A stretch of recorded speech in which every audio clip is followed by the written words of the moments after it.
Jueves, si estoy en el lugar correcto, sí, es jueves, ¿no? Ok, jueves. Este, el Señor nos mueve a que estemos en su presencia en esta casa del Señor.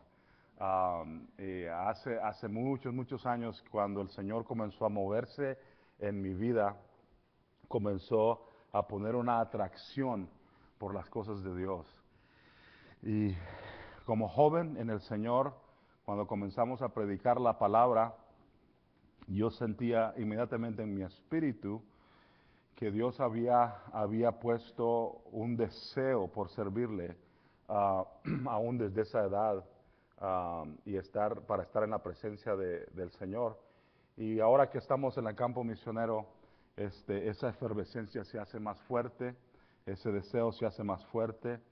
Ah, y yo creo que ese es un tiempo de amarrarse a la presencia del Señor. Conozco a muchos de ustedes, a los que no les conozca, les estoy conociendo ahora.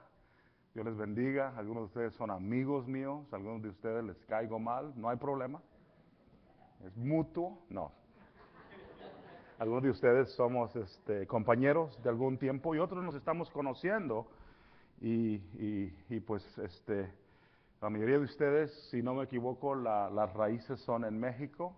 Algunos son de México, otros son de México, pero pretenden como que no son de México. Hay algunos de ustedes que son de algún otro lugar, como yo soy de Nicaragua. Ah, pero hay unas ciertas cosas que uno aprende.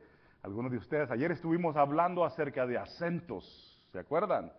Estuvimos diciendo que había una forma de vivir delante de Dios en la cual uno aprende algo y lo hace vez tras vez, tras vez, tras vez, de tal manera que se vuelve una forma de vivir, un historial, dijimos, una idea en la forma en la que estamos, y que para cambiar el final del fruto que queremos debemos de cambiar la forma en la cual llegamos ahí. Ahí estuvimos peleando. Algunos de ustedes se nos acercaron y se hicieron algunas preguntas. Uno de ustedes nos dijo: hermano, usted mencionó el versículo que tiene que ver con nada nos va a separar de nuestra mano, de su mano. Y se me hizo alegre que alguien me preguntara eso, porque quiere decir que están prestando atención. Y segundo, pues le dije, voy a contestar ahí del púlpito, porque es una buena pregunta. Ese versículo es usado en muchos lugares para demostrar y hablar acerca de la salvación.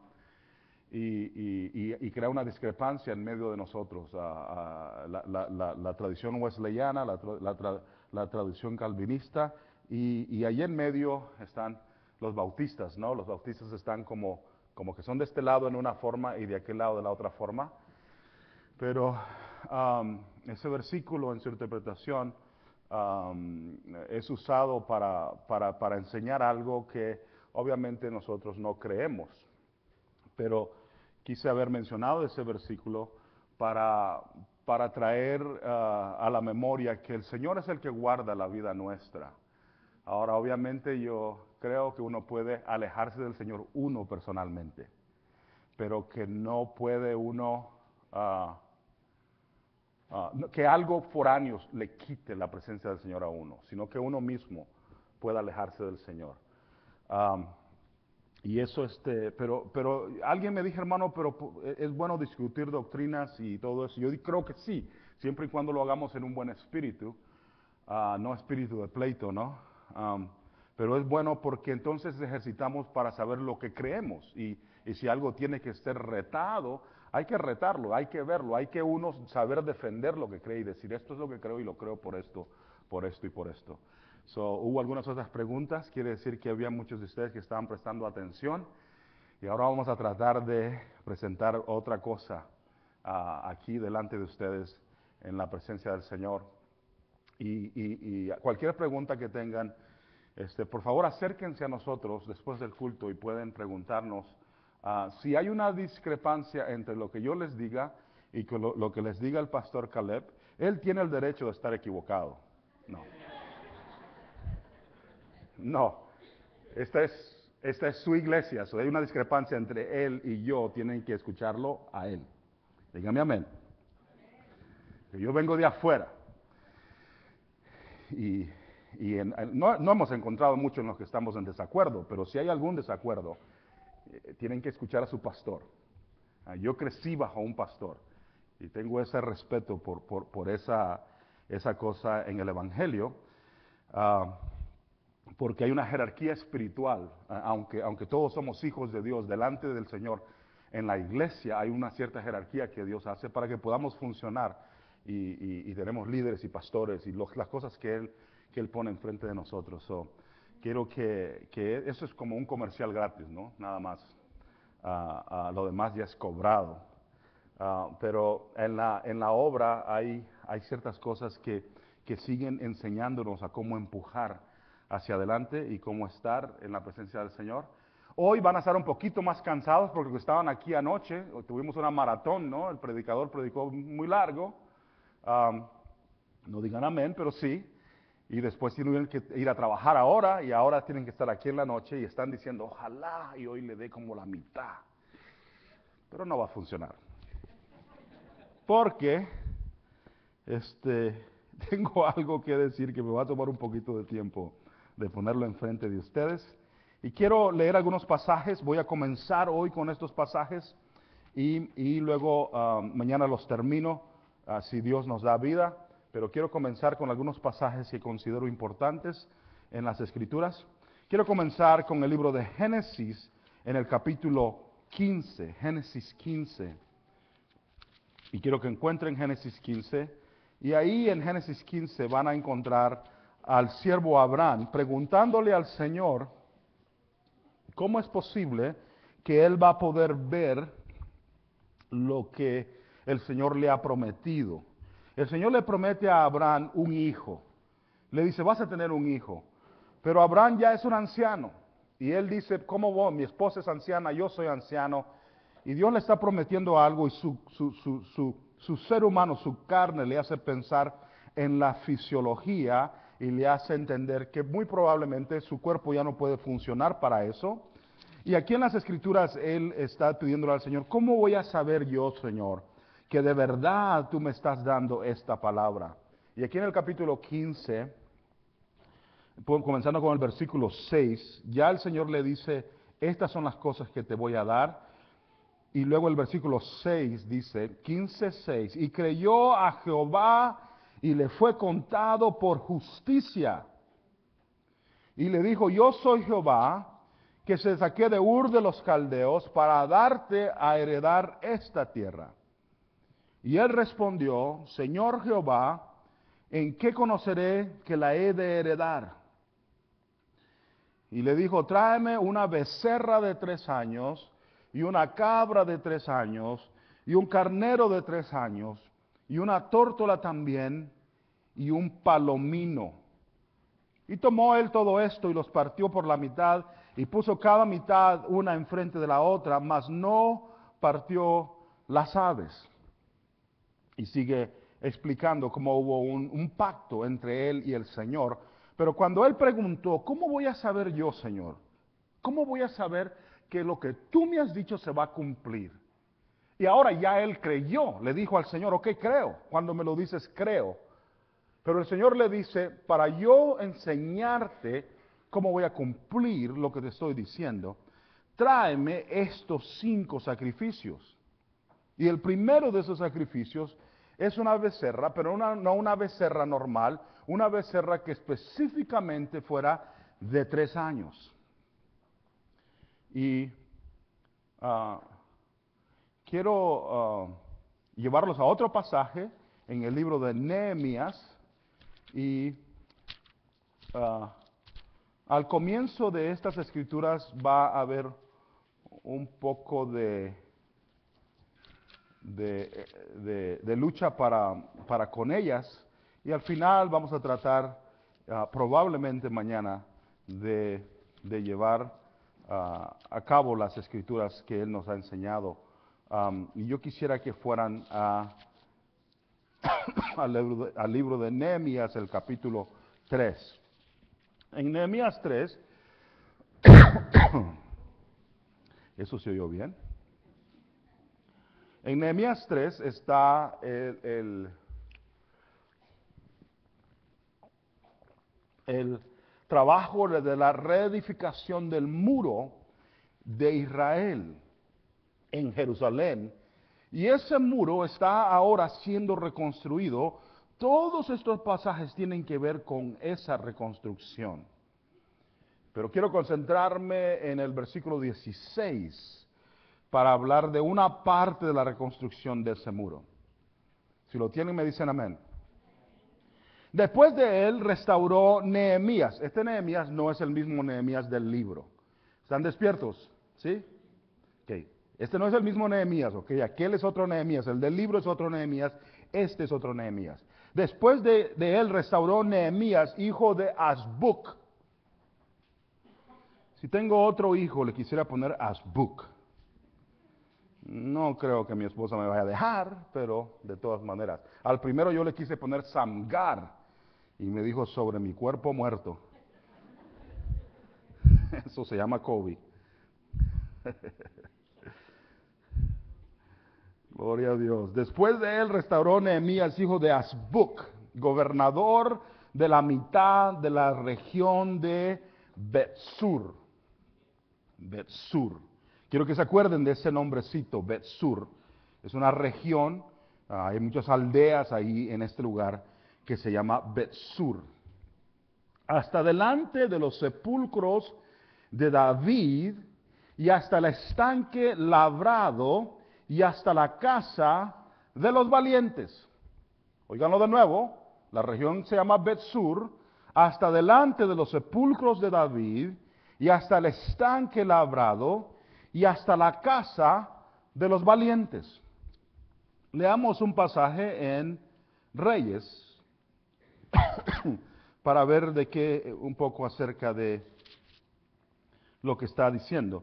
Segunda de Reyes, capítulo 20, en el versículo 20. Segunda de Reyes 20 y el versículo 20.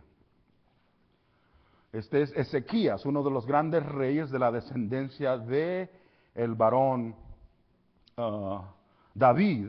Y aquí va a hablar un poco acerca de este varón Ezequías, que fue un rey bueno y poderoso delante de Dios, con algunos errores, pero un buen hombre, que hizo lo recto ante los ojos de Jehová. Capítulo 20 y el versículo 20. ¿Lo tienen? Los demás hechos de Ezequías y todo su poderío y cómo hizo el estanque y el conducto. Ok, quiero que se acuerden de eso, porque de eso es lo que está hablando Nehemías, el estanque y el conducto, y metió las aguas en la ciudad. Ok, este estanque, este conducto, era para meter las aguas dentro de la ciudad, dentro de Jerusalén. No está escrito en el libro de las crónicas de los reyes de Judá, y durmió Ezequías con sus padres, y reinó en su lugar Manasés, su hijo.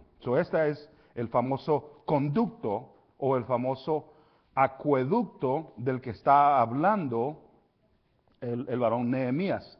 Y luego vayan a Segunda de Samuel, capítulo 23, Segunda de Samuel 23, y ahí vamos a encontrar otra parte de ese versículo que acabamos de leer. Segunda de Samuel 23. Ahí está, por el versículo 8, si tienen un título en sus Biblias me dicen. Segunda de Samuel 23, 8. Los valientes de David, seguro, los valientes de David. Lo que quiere decir aquí es que había un grupo que se llamaban los 30. ¿Ok? Y esos 30 eran el grupo élite del ejército de Israel. Eran más bien como 37, pero se llamaban los 30.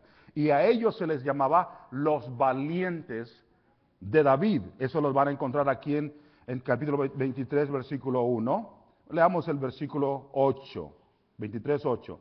Estos son los nombres de los valientes que tuvo David: José Basebet, el tagmonita, principal de los capitanes. Esta era Adino, el esnita, que mató a 800 hombres en una ocasión. Cuando el Espíritu descendía sobre ellos, podían hacer grandes proezas. ¿Ok?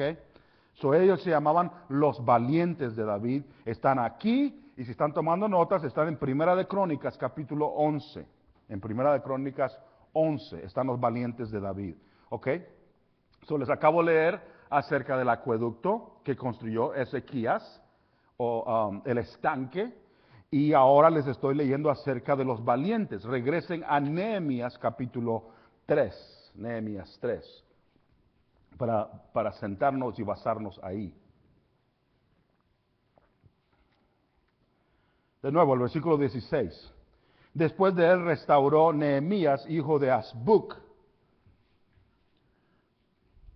gobernador de la mitad de la región de Bet-Sur, hasta delante de los sepulcros de David. Noten que no es el sepulcro de David, pero los sepulcros de David. Y hasta el estanque labrado, que es el que acabamos de leer con Ezequías, para meter aguas en la ciudad. ¿Y hasta dónde? La casa de los valientes. Eran los tres lugares que estaban un lado a un otro. Estaba aquí, estaban los sepulcros de David. En medio estaba el estanque labrado y después de eso estaba lo que se llamaba la casa de los valientes. Y ahí fue puesto este Nehemías, hijo de Azbuc, que era gobernador de Bet-Sur, a reconstruir el muro enfrente de esas tres lugares juntos. Nos ponemos de pie, hacemos una oración. Le pido al pastor que lo ore por nosotros.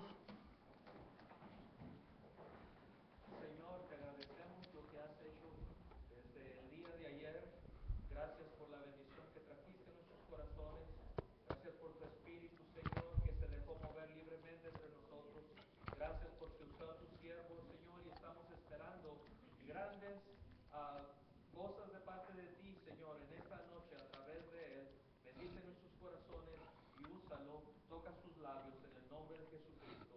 Amén. Amén. Pueden sentarse. Quise leer algunos de estos pasajes para poder pues traer luz a ciertas cosas que estaban pasando en los días de Nehemías. Este muro tenía que ser reconstruido y había habido varias generaciones que habían querido hacerlo, incluyendo la de Esdras, y no habían podido. Y Nehemías se acerca para bendecir el nombre del Señor y para cumplir los propósitos del Señor. Debo decir algo acerca de Nehemías que he admirado por mucho tiempo.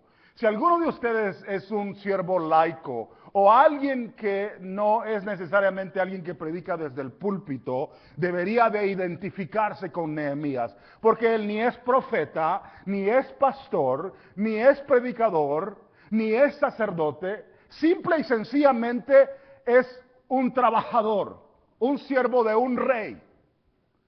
Nunca lo encontramos profetizando, ni predicando, ni enseñando como los demás siervos. El que enseñaba en los días de Nehemías era Esdras.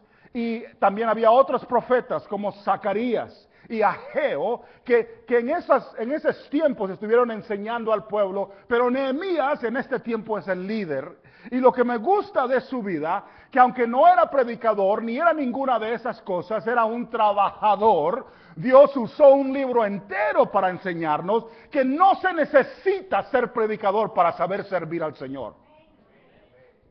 Díganme amén los que no son predicadores. Ok. Les digo por qué. Porque hay una tendencia dentro de nosotros a tener un superhombre, un superpredicador, un evangelista que me llene de emoción, un predicador, un pastor que sepa la Biblia de arriba hacia abajo. Yo prefiero unos 20 Nehemías que sepan trabajar delante de Dios a un superpastor. Les digo por qué. Porque el enemigo nada más tiene que enfrentar a un superpastor, ponerle un tropiezo y quitarlo para derrotar a una iglesia. Pero una iglesia con unos 20 Nehemías no puede ser derrotada. Porque cuando quites a uno te salen otros. Y cuando quites a esos otros te salen otros. Porque son guerreros un montón. Nehemías era el copero del rey. Él probaba la comida o el vino del rey. Si alguien quería envenenar al rey, el que se iba a envenenar era Nehemías. A veces, después de predicar una palabra fuerte, yo quisiera tener un Nehemías. Porque siento, me van a invitar a comer y tal vez me envenene a alguien. Pero Nehemías, esa era su función, era su trabajo, era lo que él tenía. Y Dios lo usó. Una cosa que nadie pudo hacer por generaciones, él la cumplió en 52 días. Porque no se necesita una gran cantidad de tiempo. Nada más se necesita un gran Dios y a ese sí lo tenemos. Y Nehemías comienza a enseñar acerca de la reconstrucción del muro, por lo que él es reconocido. Y ese muro tiene muchas bellezas, pero quiero concentrarme en un solo pedacito de lo que Nehemías hizo. Porque él puso a otro Nehemías a que reconstruyera enfrente de los lugares, uno de los lugares más importantes en la historia de Israel, en ese muro. Ahí delante de él, enfrente de él, estaba este otro Nehemías y se le dio como asignación un lugar importante. Había delante de él 3 lugares donde él tenía que construir el muro enfrente. Uno eran los sepulcros de David, un lugar sagrado porque allí estaban enterrados no solamente David, pero todos los grandes siervos, hijos de David. Ahí estaba Josías, el que supo correr y servir al Señor y traer avivamiento en los días difíciles de Israel. Ahí estaba Ezequías, un varón y siervo de Dios que supo encontrarse con su Señor. Ahí estaba enterrado Asa, otro gran siervo del Señor. Ahí estaba enterrado Josafat, otro gran siervo del Señor. Cuando la Biblia dice los sepulcros de David, se refiere a David y sus descendientes, los reyes, que habían servido al Señor grandemente. De ahí adelante tenían también lo que era el estanque labrado, que Ezequías había construido, uno de los hijos de David. Y después del estanque labrado estaba la casa de los valientes. Y a este varón, que era de la tierra de Bet-Sur, de la región de Bet-Sur, a él se le da la idea de poner un muro enfrente de estos lugares. Ahora, esos lugares eran tan importantes para la historia de Israel, que yo debo de prestar atención de por qué Dios y a quién escoge para que reconstruya ese lugar. Este Nehemías, aunque no tengo tiempo de meterme mucho con él, quiero decir un poco del lugar de donde él era. Era una región no muy lejos de Jerusalén. Estaba a un lado de Belén. Y en ese lugar, ahí donde está Bet-Sur, la palabra Bet en la Biblia significa casa, casa. Belén, la casa del pan. Betel, la casa de Dios. Esa es la palabra, el prefijo que en hebreo nos lleva a la palabra casa. Pero Bet-Sur no es un lugar muy conocido, pero es un lugar muy importante por su significado. Porque la palabra Bet-Sur significa la casa sobre la roca. La casa sobre la roca. Ahora, ¿por qué es importante esa frasecita? Porque yo al mencionar Bet-Sur, obviamente no les hubiera llevado a un lugar mentalmente, pero si les hubiera leído en español que les dijera, este es el gobernador de la casa sobre la roca, inmediatamente les hubiera llevado a otro pasaje, un pasaje que está en el Nuevo Testamento, la casa sobre la roca. Ahora, ¿por qué me interesa a mí que este varón, que es el que controla en la casa sobre la roca, el gobernador, sea el que reconstruye estos lugares? Porque estoy tratando de investigar y de entender qué es lo que Dios está haciendo. ¿Por qué escoge al gobernador de la casa sobre la roca para reconstruir enfrente de estos 3 lugares tan importantes?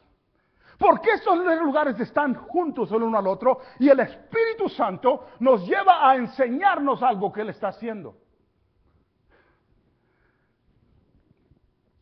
Casa sobre la roca, en el Nuevo Testamento, está hablando, ¿se acuerdan? De aquel pasaje cuando está diciendo que el que de verdad aprende a caminar con el Señor y vivir con el Señor, como hablábamos ayer, está plantado su casa sobre una roca.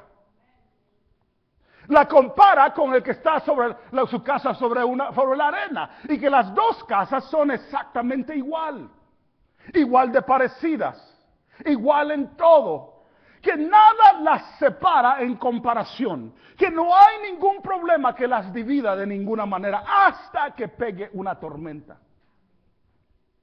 Porque cuando la tormenta pega, las diferencias comienzan a verse. Porque la tormenta destruye la casa que está sobre la arena, dice el pasaje. Pero la tormenta no le hace nada a la casa que está sobre la roca. Y Dios está usando esa figura en el Nuevo Testamento para enseñarnos algo. Para enseñarnos que todos nos vemos igualitos delante de Dios. Que todas las casas espirituales se pueden ver exactamente igual.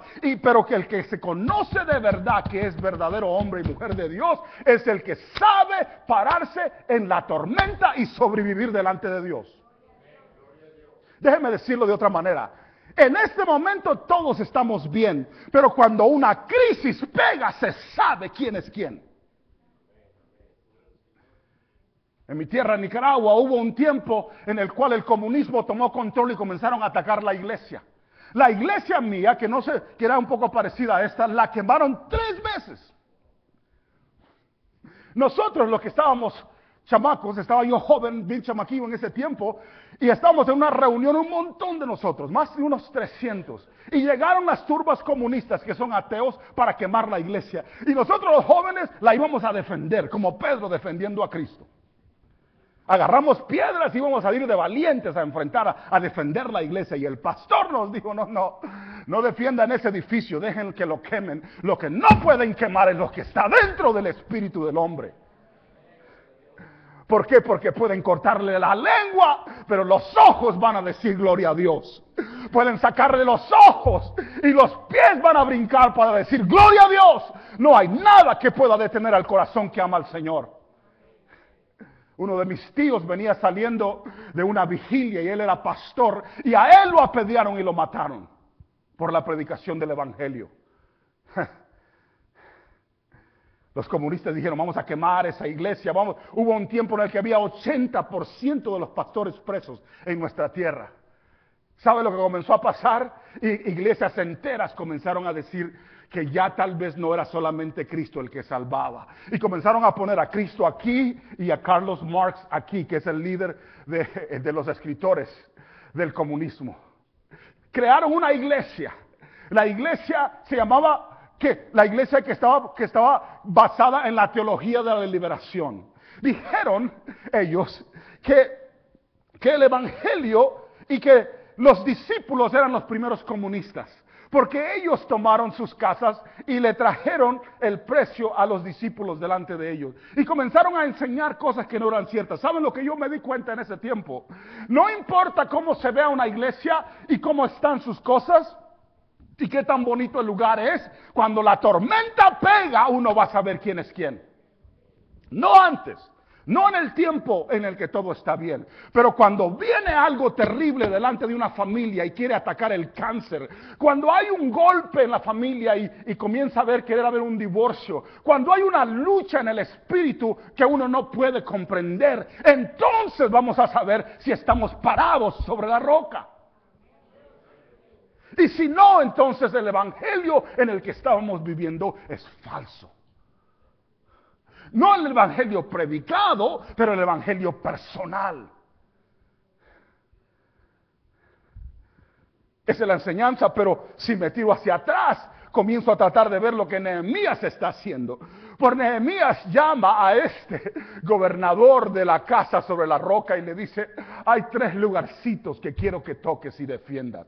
Hay 3 cosas que se hacen importantes para ti si quieres ser gobernador de Bet-Sur. Si quieres que tu casa esté sobre la roca, quiero que esas 3 cosas sean parte de lo que tú defiendes, de lo que tú enfrentas.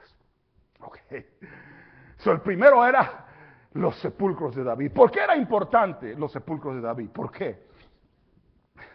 Porque los sepulcros de David conectaban no solamente a este Nehemías, pero a todos ellos con aquello que ya había sido hecho, con los grandes varones de Dios que habían caminado antes de ellos, con aquellos que habían pagado el precio y habían sido ahora muertos y estaban ahí, unos en paz y otros no, pero ahí enterrada estaba la historia de los hombres de Dios que vivieron una vida santa delante del Señor. Si alguien quiere estar parado sobre la roca, debe de estar conectado con la historia del Señor, con la historia de los hombres de Dios. Nosotros no hemos inventado el Evangelio. Nosotros no estamos hoy tratando de descifrar las grandes doctrinas. Otros pelearon por eso. Otros murieron por eso. Pero para poder pararnos en la roca tenemos que ver lo que Dios ha hecho en el pasado con ellos. Déjenme decirlo de esta manera. Cuando esa generación comenzó a querer construir y tocar y querer ver, ellos venían de ser esclavos en Babilonia, de haber estado presos, y necesitaban una conexión que los llevara a entender de dónde habían venido y las victorias del Señor. Déjenme decirle algunas de las victorias que tenían que identificar. Ahí estaba David. ¿Sabe cuál fue la victoria de David? Que cuando él era un niño muy pequeño, un gigante comenzó a gritar en contra de la presencia del Señor y retó por 40 días al pueblo del Señor, 80 veces, porque una vez en la mañana y una vez en la tarde, hasta que un jovencito llamado David, lleno de la unción del Señor, dijo: ¿quién es este perro para que pueda retar al Dios de los cielos? Dame a mí la habilidad para poder enfrentarlo. Y aunque todos los demás estaban acobardados, el jovencito estaba lleno del Señor y él enfrentó a ese gigante. Hasta hoy seguimos diciendo que Goliat representa al mundo y a este enemigo, pero que un David puede triunfar si está amarrado de las manos de Dios. Allí estaba enterrado para decirles: no hay gigante que pueda derrotar al pueblo del Señor si está amarrado delante de Dios. Nehemías y todos ustedes tienen que entender, decía ese jovencito que ahora ya había muerto como un anciano de 70 años.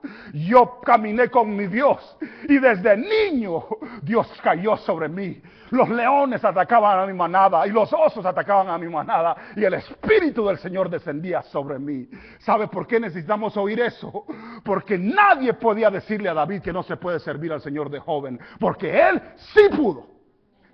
No me den excusas y me digan: no puedo porque como joven la gente se burla o esto o el otro. No. Un jovencito llamado David se entregó al Señor y el Señor lo hizo matador de gigantes. Le digo a los jovencitos que están aquí: ustedes pueden ser matadores de gigantes si se amarran al Señor como se amarró David. Ahí estaba Josías.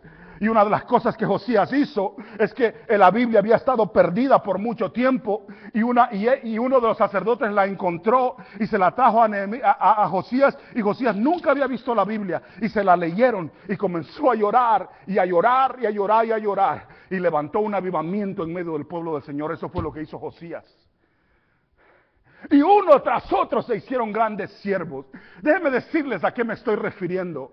Estamos sentados en este lugar, pero para que nosotros llegáramos a este lugar, ha habido muchos hombres de Dios y mujeres de Dios que han pagado el precio. Hubo misioneros y hombres que pagaron el precio para traernos el Evangelio a nosotros. Hubo hombres que caminaron sobre la tierra para ser entregados y muertos. Yo conozco a algunos, ustedes conocen a otros. Uno de los más famosos se llama Jim Elliot. ¿Cuántos conocen su historia? Jim Elliot fue un misionero que con otros 4 fueron a evangelizar a los Aucas en Ecuador. Y allá con los Aucas estaban ellos todavía. Jim Elliot en ese tiempo tenía 29 años. Y cuando llegaron a predicar en ese lugar, una tribu de gente desnuda salió de la jungla y comenzaron a hacer amistad con ellos a través de algún tiempo. Pero en un punto, cuando los 5 estaban ahí, salieron estos nativos desnudos y los atacaron y los mataron a los 5. Saben, cuando uno lee la historia, dice que la historia de estos, que ellos traían armas y podían haberse defendido, pero no lo hicieron porque querían entregar sus vidas para que esos pudieran servir al Señor. No tengo tiempo para seguir en esa vena, pero quiero decirles algo. Yo he conocido y he oído predicar a uno de los que mató a Jim Elliot.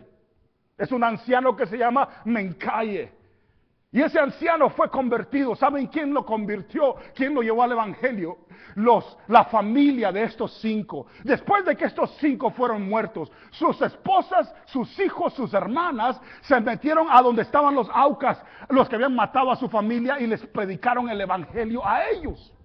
Y Mencaye, uno de los que mató a uno de ellos, uno de los que mató a Saint, que era uno de ellos, bautizó al hijo del que él había matado.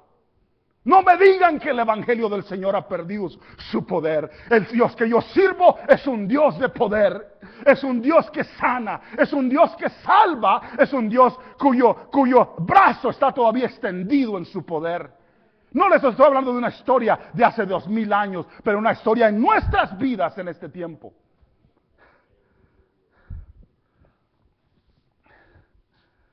Puedo hablarles de otros misioneros y ustedes mismos pueden mencionarlos. Y lo que les estoy diciendo es que estamos parados sobre lo que otros han hecho. Martín Lutero con sus tesis, cuando él enfrentó a la iglesia romana de ese tiempo para decirles que el evangelio no era de esa manera. Para los que fueron entregados a la hoguera y muertos por haber traducido la Biblia.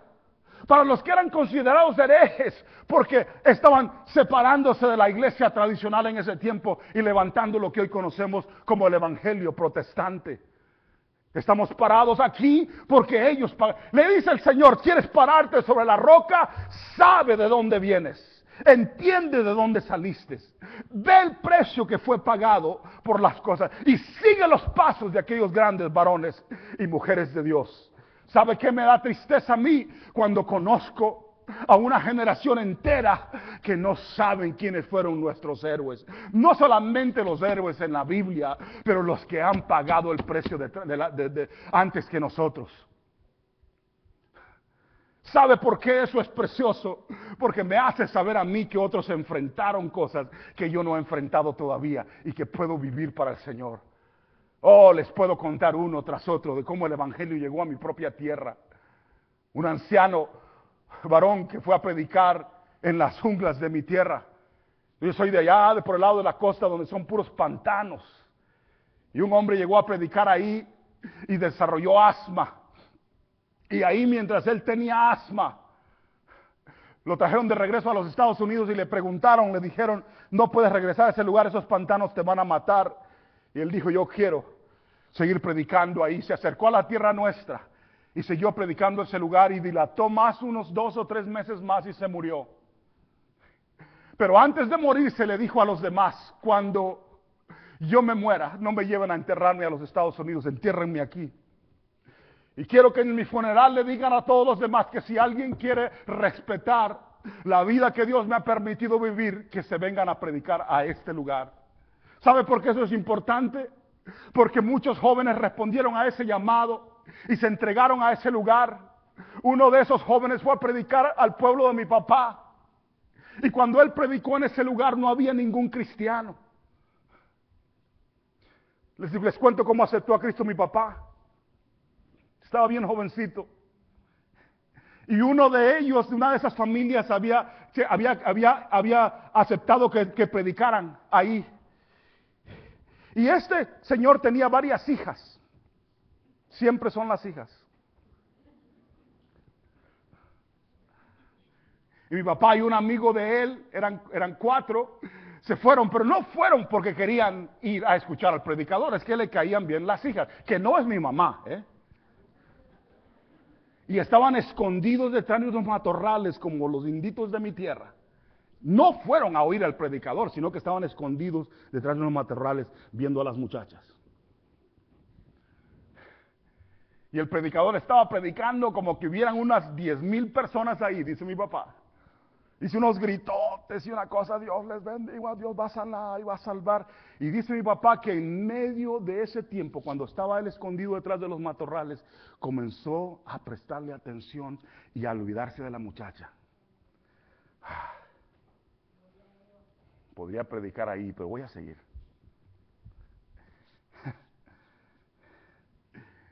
Y cuando terminó, el predicador hizo un llamado al altar y dice mi papá, qué tontería. No, los únicos que estaban escuchando eran como 3 o 4 muchachas y todas ya eran salvas. Hizo un llamado al altar. Pero los 4 jóvenes que estaban ahí dijeron, no queremos escuchar, y se fueron todos para su lugar. Pero los 4 estaban pegados en el corazón. Y lo que querían hacer era deshacerse de los otros 3. Y comenzaron, mi papá, después de haber arrancado pretendiendo como que se iba, se vino a escondidas buscando el lugar donde estaba el predicador. Se cruzó el cerco y se arrodilló y le dijo, yo quiero aceptar a Cristo. Vio a un lado y estaba uno de los otros que estaba haciendo lo mismo. Y vio de este lado y ahí estaban los otros 2. Los 4 se habían venido a aceptar a Cristo. Los 4 son predicadores hasta hoy. Ese precio fue porque había un sepulcro en ese lugar de alguien que decidió pagar con su vida para que mi papá entrara al evangelio. Y debido a eso yo conozco al evangelio y estoy en este lugar. Si quiero estar parado sobre la roca, tengo que ver los que han pagado el precio y saber que debo de vivir de acuerdo al ejemplo que ellos nos dieron. Es que cuando veo los sepulcros de David y me quiero acobardar, el Señor dice, no hay gigante que tú no puedas destruir. Cuando veo que me rodean los enemigos y no puedo ya seguir hacia adelante, el Señor dice, yo tomé a Ezequías en un tiempo y maté a 185,000 soldados que quisieron meterse a Jerusalén. Yo soy el Dios de Israel. Yo fui el que puse en ese corazón de ese anciano misionero morir y decir que me dejen aquí y que vengan otros a terminar la obra. Yo fui el que tuve el plan para que ese otro viniera a predicar en ese lugar y que tu papá pudiera aceptar a Cristo. Para que tú crecieras en cuna cristiana, no fue gratis, alguien pagó. Los sepulcros están enfrente de nosotros. Yo puedo preguntarles y ustedes me pueden decir, hermano, pues yo me acabo de acercar a esta iglesia. No. Claro que se acaba de acercar a esta iglesia usted, pero estas cosas no vienen a la ligera. Alguien pagó por todo esto. Alguien hizo que el evangelio fuera predicado a través de las naciones. Alguien hizo que ustedes aceptaran a Cristo, lo que comenzaron a enfrentar. Alguien estuvo en el precio que hay que pagar para esto. ¿Saben por qué es importante? Cuando estoy parado sobre la roca para saber que hay ejemplos, hay un parámetro, hay un shibboleth que otros me dejaron y me retan. Yo tenía un anciano misionero, ¿me puedo bajar aquí a ver si hago algún desastre? Gracias. A veces me siento como esos cantantes morenos, ¿no?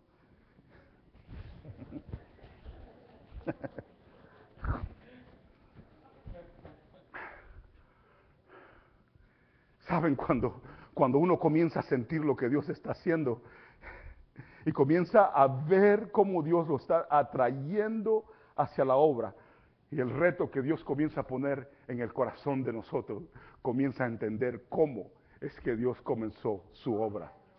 Cómo es que Dios puso los sepulcros y le dijo a ese, le dice, ¿quieres tú ser el que gobierna en la casa sobre la roca? Mira los retos que tienes. A mí me enseñó misiones un señor que se llama Jones. Se aventó como 35 años en las islas del Asia. Y era uno de esos ancianos a los que yo les tengo miedo. Más o menos así como el hermano Rodríguez, porque como que te pueden ver así, así no me va a regañar. Le pido perdón antes de que me diga algo. Ese hermano Jones era de esos misioneros que sirvió toda su vida, ya estaba anciano. Y como que ni podía caminar, y llegaba a la clase así. Pero cuando se paraba a enseñar, no sé qué le pasaba. Como que estaba en esteroides. Y comenzaba a pegar de brincos y de gritos. ¿Y sabe lo que hacía? Yo me acostumbraba a sentarme adelante, pero cuando lo vi que estaba medio bravo, me sentaba yo atrás.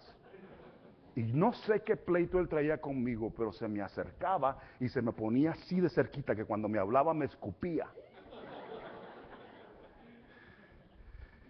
Y me decía, ¡cobarde! Yo, ¿por qué? ¿Qué hice? Ya me dio miedo usted, pues a lo mejor sí soy cobarde.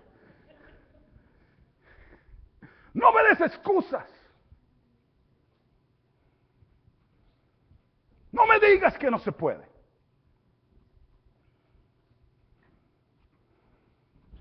Sí se puede. El Señor te va a mandar donde Él diga y lo vas a hacer. Y yo me ponía a temblar nomás escuchándolo como que era la voz de Dios, ¿no? Y dice, ok, lo que usted diga, gloria a Dios, ¿qué quiere que haga? ¿Oro, ayuno, qué? Comenzaba a enseñar su clase. Y ya cuando el Espíritu lo agarraba, de repente venía conmigo de nuevo, santo Dios. Habíamos 80 estudiantes aquí, háblele a otro. Tú eres el cobarde.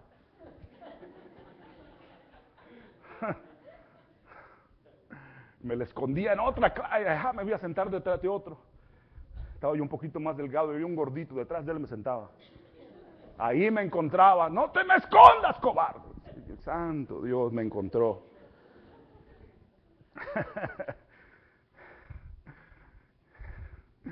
Me decía, ¿sabe lo que pasó? En los lugares donde andábamos predicando y la gente que venía, los ataques que vinieron en ese tiempo, te puedo llevar ahí. No tengas miedo. ¿Sabe lo que le decía yo? Cuando leí ese pasaje, hay sepulcros que están enfrente de mí que me dicen, sí se puede en el Señor. Sí se puede. Tuve otro maestro que se llama Greenaway, otro misionero, como 50 años en el Congo. Greenaway era aún peor si se podía encontrar. Me dijo Greenaway, cuando estábamos todos sentados en los que estábamos estudiando misiones, todos chiquillos escuchándolo a él. Dice Greenaway, nos fuimos nosotros 22 misioneros, todos jóvenes llenos de vida. Y en menos de 2 años los enterré a todos. Yo soy el único que está vivo de esa generación. La vida de un misionero en ese tiempo era 8 años nada más. No solamente enterré a todos ellos, pero enterré a mi esposa, enterré a mis hijos. Y en ese lugar comencé a predicar. ¿Sabe cuánto dilató el primero que llegó para ahí, para ser muerto ahí? Dijo, 1 semana. Después de 1 semana ya se había muerto el primero. Greenaway ya murió. Jones ahí está todavía. Yo creo que él me va a enterrar a mí. Pero Greenaway ya murió. Y Greenaway nos decía lo mismo. Decía, el evangelio tiene un precio. El evangelio no es para el que anda a medias o el que es cobarde. El evangelio es para el valiente que camina con el Señor. Y nosotros estábamos aprendiendo. Y decíamos, gloria a Dios. Hay una base, un shibboleth que otros han sentado delante de nosotros, que nos dicen que tenemos que seguirlo. Puedo quedarme ahí, no tengo que dar un paso adelante, porque otro lugar para poder estar parado sobre la roca era aquel acueducto labrado. Y el acueducto labrado había sido construido por Ezequías. ¿Sabe por qué? Porque el punto débil de Israel, el punto débil de Jerusalén era que cuando los atacaban se les acababa el agua. Porque la fuente del agua en Jerusalén estaba fuera de Jerusalén. Y cuando los ataques venían, cualquier agua que tuvieran adentro los ayudaba a sobrevivir, pero cuando se les acababa el agua, ya no podían pelear ya más y la ciudad era conquistada. Y Ezequías, el rey, comenzó a planear algo. Y lo que hizo fue que fue a donde estaba la fuente del agua, hizo un canal subterráneo y metió el agua dentro de Jerusalén, de tal manera que la fuente de agua estaba allá afuera, pero había agua aquí adentro. Cuando los enemigos venían para atacar y rodeaban, Jerusalén no podía ser destruida porque siempre tenía agua, una agua interna. Si alguien quiere estar parado sobre la roca, tiene que tener una fuente que fluya de sí mismo, desde lo más profundo. Si la fuente es foránea, cuando ataque la tormenta, se acaba ese cristiano. Déjeme decirle a qué me estoy refiriendo. Si usted está dependiendo de su papá o de su mamá, un tiempo su papá y su mamá ya no van a estar ahí. Y el enemigo lo que tiene que hacer es quitar a su papá y su mamá y se acabó su evangelio de ustedes o mío. Si están dependiendo de que el pastor los alimente, el problema es que un día ese pastor ya no va a estar porque somos todos finitos. La fuente está por fuera. Si estamos dependiendo de que alguien cante bonito y nos lleve al lugar celestial, eso está bonito, pero eso está por fuera. Si estamos dependiendo de que alguien enseñe bonito, que traigan a un predicador y que digan, ay, gloria a Dios, ya aguanto hasta el siguiente año. El problema es que eso se acaba.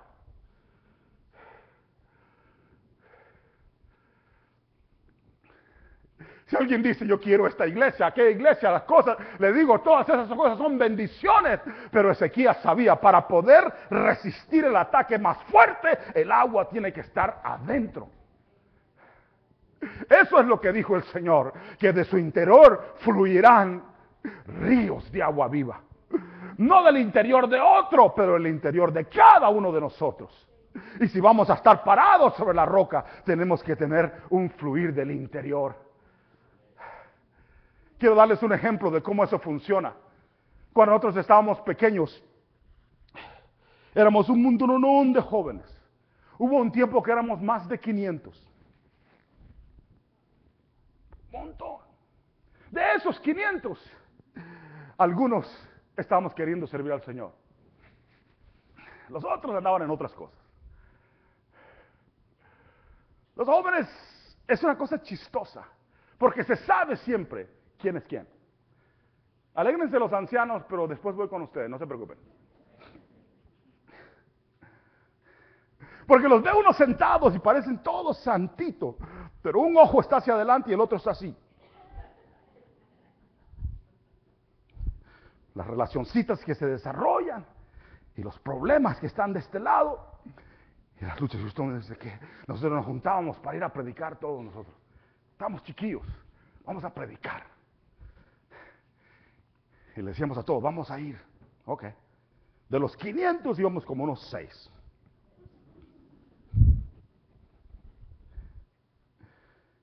Y estábamos medios locos, porque no sé, nos hubiera pasado algo malo en ese tiempo. Pero íbamos a predicar en Los Ángeles, ¿no? Y había puras pandillas. Y nos parábamos en las esquinas a las 12 de la noche. Alguien debía habernos dicho que estábamos locos. Cristo quiere aceptar, que le acepte. Los pandilleros nos quedaban viendo, ¿no? Estos están locos, ¿no? Les digo algo, nunca fuimos ahí donde alguien no aceptara a Cristo. Siempre aceptaba a alguien a Cristo. La iglesia se llenó de puros pandilleros y nos comenzaron a regañar los de la iglesia. Esos se van a robar la ofrenda. Y sí se la robaron unas 2, 3 veces, ¿eh? So, no era así.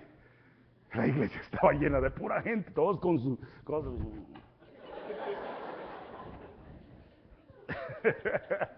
Y se sentaron los ancianos a hablar con nosotros. Hey, vayan a evangelizar a otro lado, ¿no? Como que estamos aquí demasiados, son demasiados estos. Les digo algo.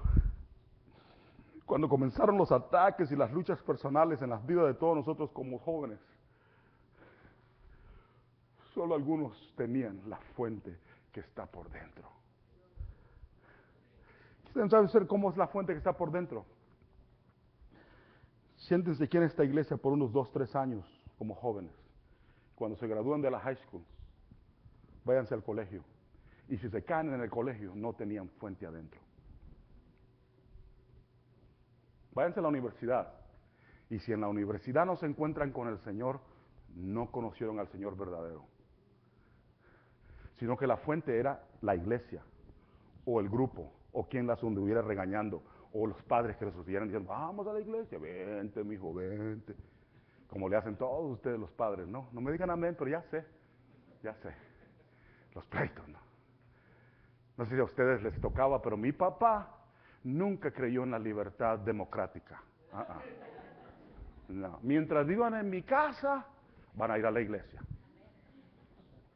Y una vez uno de mis hermanos se quiso rebelar. Yo ya no quiero ir. Tenía como 13 años. Y yo que estaba más pequeño que él, dije, mira este tonto, va a pagar. ¿Tú qué dices, Oscar? Yo sí voy. quiero comer. Mi papá no le dijo nada, ahí quédate, está bien. Nos fuimos. Mi mamá le quería pegar. Pues mi papá le dijo, no, deja. Cuando regresamos, le habían empacado su maletita y le dijeron, te vas. Claro, no lo iban a correr, pero mi hermano no sabía eso. Comenzó a temblar, ¿cómo que me voy? ¿Para dónde me voy? La ley de esta casa es que vas a ir a la iglesia.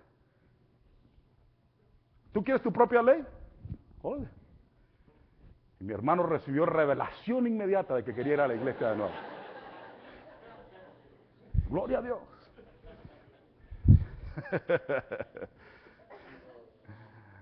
Pero saben, eso es una cosa temporal.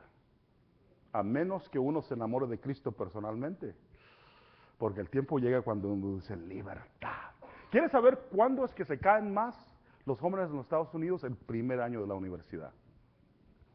Porque no hay quien los regañe, ni quien los lleve a la iglesia, ni quien los empuje. Ahora tiene que ver si de verdad tenían una fuente adentro, no afuera. So, padres, ustedes que los empujan, síganos empujando. Estoy diciendo que eso está bien. Pero preocúpense más porque ellos mismos se encuentren con el Señor. Porque si no se encuentran con el Señor, el día va a estar cuando nadie los va a poder regañar y les va a poder decir. Aunque nosotros los hijos de hispanos, yo creo que nuestros padres, aunque tengamos 90 años, nos siguen regañando. ¿Me dicen amén? A mí hasta me ha querido pegar mi mamá todavía. Le digo, mamá, ¿qué pasó? Mamá está así chaparrita, ¿no? Dice, pues eres mi hijo todavía, ¿no? Sí, ma, pero no, ya no. Es así. Pero el tiempo llegó donde yo estaba solo, en un lugar, yo solo. ¿Dónde? Y alguien tuvo que decirme si el acueducto era labrado y estaba por dentro.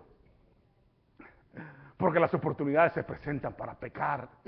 Y las cosas que a uno le decían que no, ahora las puedo decir que sí. Y las cosas que quiero perseguir como que están ahí enfrente de uno. Y comienza uno a saber si de verdad conoce al Señor. El que está parado sobre la roca ve los sepulcros de los que han venido antes que nosotros. Y tiene una fuente de vida que es propia. Porque cuando las tormentas le pegan, Él sabe pararse sobre la roca. La última que les digo es la que más me agrada, porque estos valientes, esta casa de los valientes, representaba a aquellos 30 varones que eran la élite de los soldados de Israel. Israel tuvo en algún tiempo más de 1 millón de soldados, pero de ellos había 30 más o menos que eran los mejorcitos, los que eran los mejores de todos. Y habían demostrado en el campo de batalla que eran hombres de Dios. Porque el Espíritu venía sobre ellos y podían hacer grandes proezas. 3 de ellos se enfrentaron con todo el ejército de los filisteos para sacar agua del pozo de Belén y traérsela al varón de Dios David.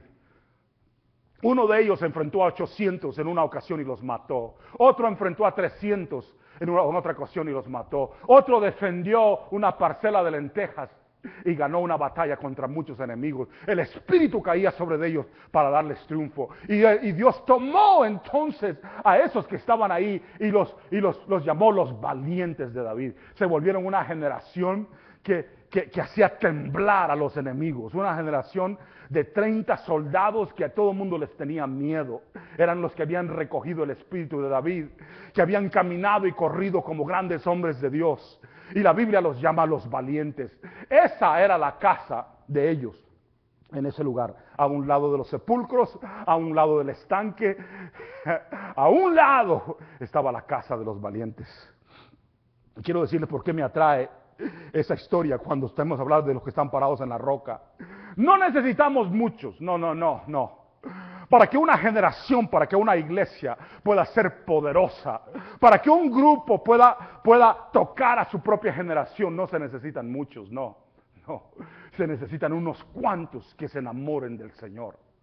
Se necesitan unos cuantos. ¿Saben como cuántos se necesitan en un lugar como esto? Unos 10 nada más.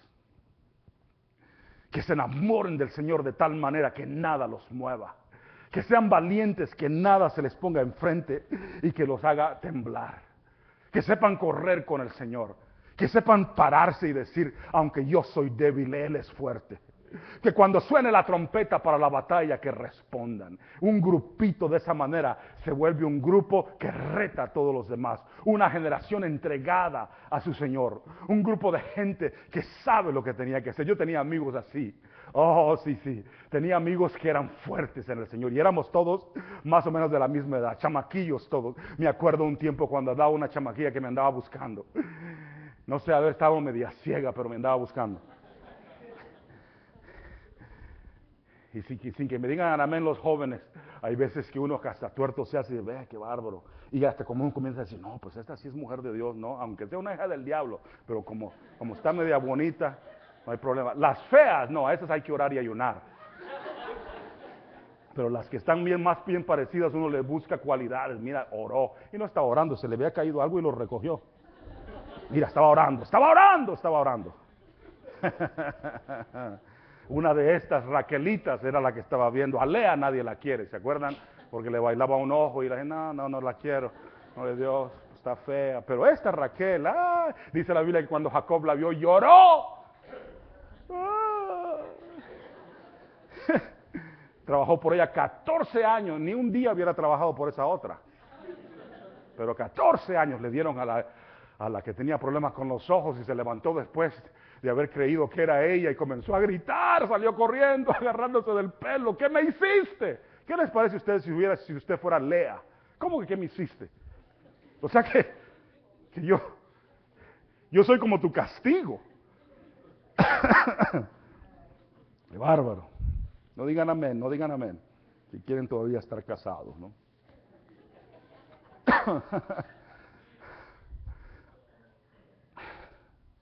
So uno ve y dice, no, esta es. Pero no era para nada, era una trampa, una cosa que estaba queriendo carcomer el corazón de Oscar, el predicador, ¿no? No había notado nadie, porque a veces los padres son los últimos que notan, ¿no? Pero los amigos míos se habían notado. Me acuerdo una vez que estaba sentado yo pensando, ¿no? Tratando de ver, estaba en la iglesia, y vinieron todos los camaradas míos. Éramos como unos 10, pero se acercaron como unos 4 de ellos. Oscar, queremos hablar contigo. Y les vi las caras y dije, ya salimos mal. ¿Qué quieren? Ven, vamos a comer. Tramposos, ya sé. Ya saben que me gusta comer, vamos pues. Fuimos juntos a un lugar. Y me encerraron en un lugar y no me dejaron salir como por 3 días. Ni a la escuela. Y estaban ellos sentados conmigo. ¿Sabes qué? Vamos a ayunar juntos, tú a la fuerza y nosotros vamos a ayunar contigo, hasta que se te quite esa vagancia que traes con esa chava. ¿Cuál vagancia? No creas que no te vemos, que te bailan los ojos así para acá y para allá. Esa chamaquilla no tiene nada que ver con el Señor. No es cierto, ni quiere nada con el Señor, ni quiere caminar con el Señor, ni tiene nada. Es una trampa para ti. Estás hablando de chamaquillos que le están diciendo eso a otros chamaquillos y nosotros estábamos sentados. Y claro, yo muy valiente decía, no se preocupe, aquí te quedas y aquí vamos a estar juntos. Ya los tramposos le habían hablado a mi papá y mi mamá, ellos no me vinieron a rescatar. Y yo decía, ahorita me van a venir a buscar. No me vinieron a buscar. Me comencé a sentir medio huérfano, nadie me quiere. Bueno. Pero ahí metido en ese lugar, me habían llevado a un lugar específico donde usábamos para la oración. Después de un día, 2 días, comencé yo a recapacitar en lo que estaba, en la idea de mi mente, el lugar para donde iba. Porque un grupo de valientes reta a todo mundo.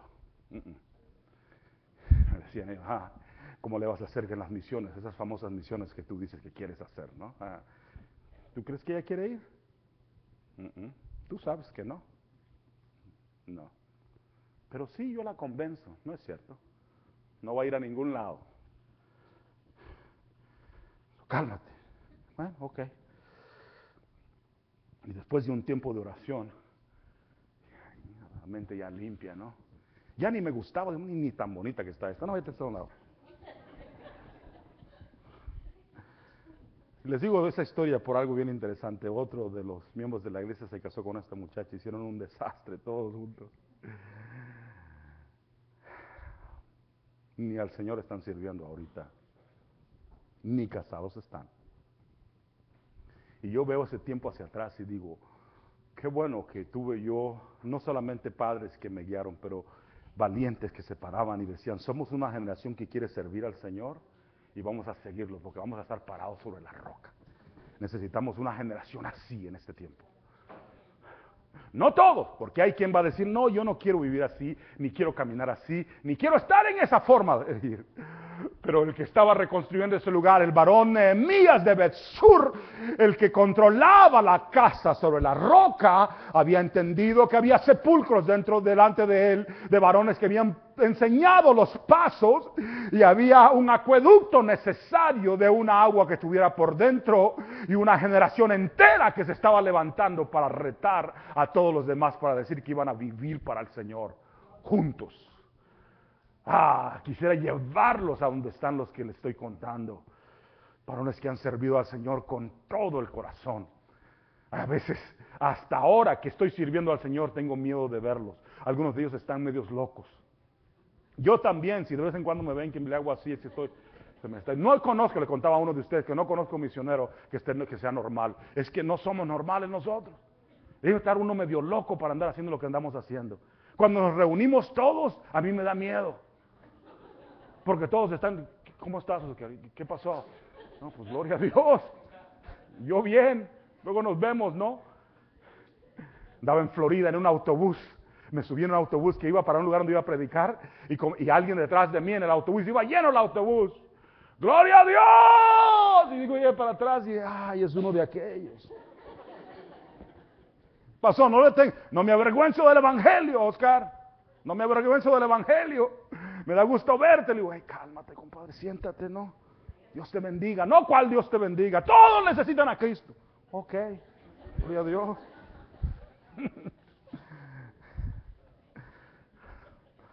Una generación que desea al Señor por encima de todas las cosas. Y que se va a entregar de tal manera que no va a permitir que sus miedos y sus luchas y sus debilidades le roben el llamado del Señor. Que no va a permitir, que van a retarse los unos a los otros para servir al Señor. Sabe, Dios quiere una generación así de este lugar, de esta ciudad, de esta iglesia. Quiere una generación que se enamore de Él de tal manera que después de muchos años alguien diga, ahí está la casa de los valientes. Y cuando digas quieres pararte sobre la roca, digan, ¿dónde están los valientes? ¿Dónde están los que se paran para predicar el evangelio? Y los que viven una vida sin importarles dónde estén. Los que están en las escuelas y en los trabajos y viven una vida delante de Dios sin importarles qué. Oh, si les pudiera yo decir las cosas que el Señor nos ha dicho en momentos que no querían. Les conté en un tiempo cuando yo estaba muy pequeño, me iban a la prepa. Y voy a terminar diciéndoles esto. Cuando yo llegué a la prepa, al lugar donde estaba en California, yo pensé, me morí, me fui al infierno. Porque la prepa donde yo estaba lleno de puras gangas, de pura gente pandillera. Después me di cuenta que para poder entrar en esa prepa, tenían que haberte corrido de 4 escuelas. Esta era la quinta, y si te corrían de ahí, ya no había más escuela. Y a mí no me habían corrido de ninguna. Yo dije, Señor, ¿y yo? ¿Y por qué terminé acá? ¿Qué hice, Padre? Y no entendía. Veía para acá y estaban los de la Mara Salvatrucha. Veía para este lado, estaban los de la calle 18. Veía para allá, estaban los Crips. Veía para allá, estaban los Bloods. Todas eran pandilleros. Y yo sentado sobre el celular diciendo, santo Dios, sobrevive aquí, Oscar. Bueno, pero después de algunos meses de escondido me habló el Señor. Y me dijo, no fue accidente que vinieras aquí. Yo te mandé aquí para que predicaras. Me dijo el Señor, predica en la cafetería. Padre mío, si predico en la cafetería me van a correr de la escuela. Y luego dije, qué bueno que me corran. Gloria a Dios. Sí, Señor. Me paré enfrente, en una mesa, en la mesa donde yo estaba. ¡Hey, hey, hey, hey! Pongan atención, y como todo el mundo sabía que eran pleitos, todo el mundo se paró de comer. Va a haber pleito. Y traía yo mi Biblia, ¿no? Y comencé a decirles a gritos, dije, Cristo murió por sus pecados. Y prediqué rapidito porque sabía que la seguridad iba a venir, ¿no? Como 4 minutos y medio me agarraron y me llevaron a donde estaba el principal, detenido, ¿no? Que estaba teniendo disturbio. Vinieron y me dijeron, ¿qué estás haciendo? Te vamos a suspender por 3 días. Ok, suspéndanme, gloria a Dios. Ni quería estar aquí de todas maneras. Me trajeron de regreso, dije, Señor, ahora ya. Me dijo, Señor, ahora hazlo en tu clase. Ok, ya me gustó. So, en la clase me paré, ¿no? Antes de que comenzara. La otra vez estuve predicando ahí adentro, quiero hablarles de Cristo. Y comencé a hablar de Cristo de nuevo. Yo quisiera decirles que el Señor es fiel. Oh, el Señor es fiel. Porque aunque la carne estaba temblando, yo sentía su espíritu mientras estaba hablando con todos esos jóvenes y entendí que Dios tenía un plan para sus vidas, que Dios me había puesto ahí para que yo les hablara del Evangelio y que no era un accidente que estuviera en una escuela así, sino que Dios me estaba diciendo, háblales, háblales, háblales, y puedo llevarlos al lugar donde se convirtió el primero, donde se convirtió el segundo, donde se convirtieron otros que no conocían, me encontraban en la calle y me decían, quiero aceptar a Cristo después de algún tiempo. ¿Saben cuántos comenzaron en la reunión donde yo estaba? Comencé un estudio bíblico. El estudio bíblico tenía un solo miembro, yo. Y cuando yo me fui de esa escuela, habíamos 500. No porque un hombre pueda hacer eso, sino porque Dios está buscando a alguien que quiera servirle. En medio de cualquier vicisitud, en medio de cualquier problema, en medio de cualquier cosa, hay una casa que se llama la casa de los valientes.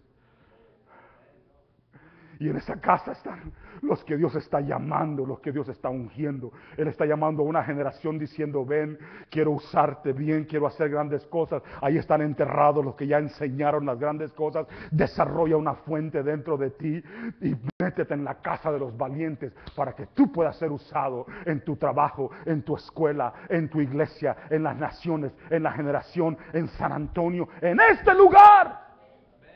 La mano del Señor no se ha cortado. Él es un Dios de lo imposible. Los gigantes serán derrotados porque Él es un Dios victorioso.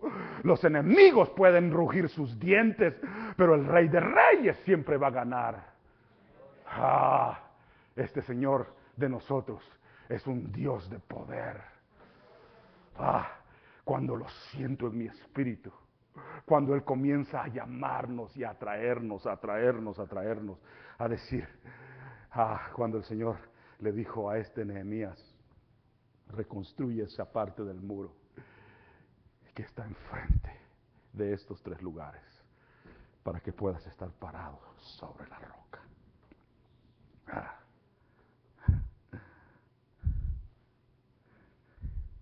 Alguien me dijo que ya no se puede.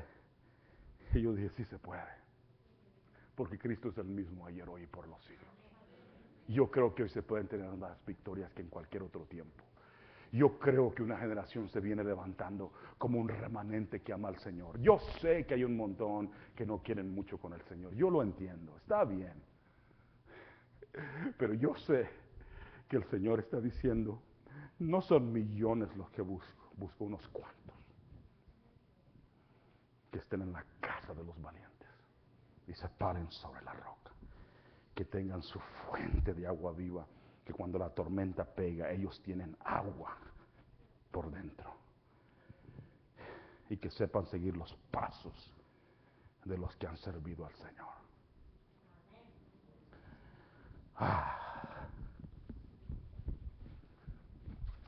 Lean Nehemías conmigo y ahí terminamos.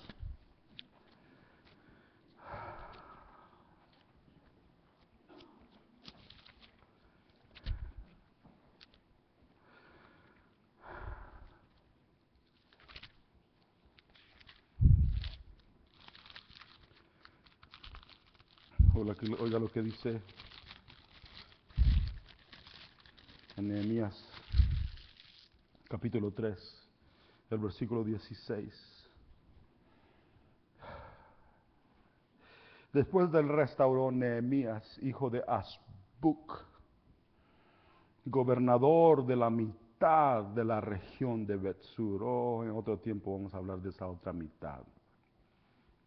Hasta delante de los sepulcros de David. Y hasta el estanque labrado. Y hasta la casa de los valientes. Cierren sus ojos conmigo. Padre, a duras penas puedo terminar esta palabra, Señor. Porque es algo personal, Señor. Algo que he visto, Padre. Algo que mis ojos han visto. Padre, yo tuve buenos maestros, Señor. Gente que nos demostró el amor a Cristo, Señor, con sus propias vidas.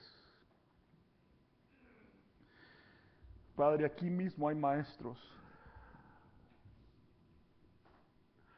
que nos están enseñando, Padre, cómo vivir delante de ti. Padre, permite, Señor, que nuestras vicisitudes, nuestras debilidades y nuestros pecados no pongan nuestra casa sobre la arena, Señor. Danos un Betsur en esta iglesia, un Betsur en nuestras familias, que nuestra casa esté sobre la roca. Padre, levanta valientes en medio de estos lugares, Señor. Gente que no use sus debilidades como excusas. Levanta un grupo, una generación que te ame por encima de todas las cosas. Que grite los vientos que tú eres Dios.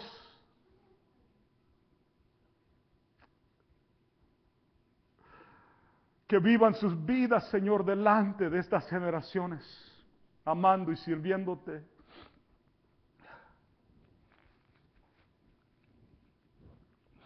Ayúdanos a seguir los pasos de los que nos han enseñado. Levanta, Señor, una fuente dentro de nosotros, como cantamos a veces, hay una fuente en mí. Permite que eso sea una realidad, que haya una fuente dentro de nosotros que no pueda ser quitada.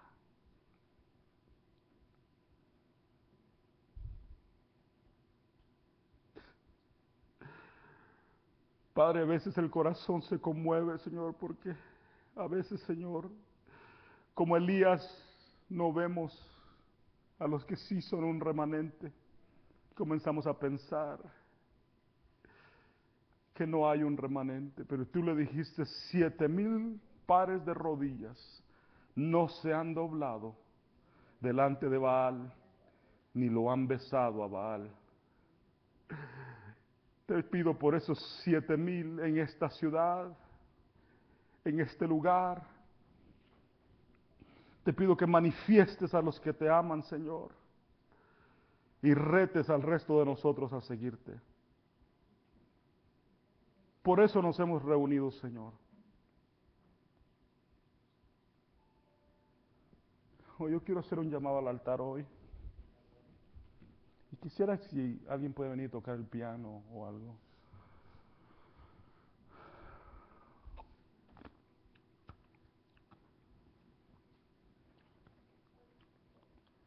Pero quiero hacer un llamado hoy. Y nos ponemos de pie todos.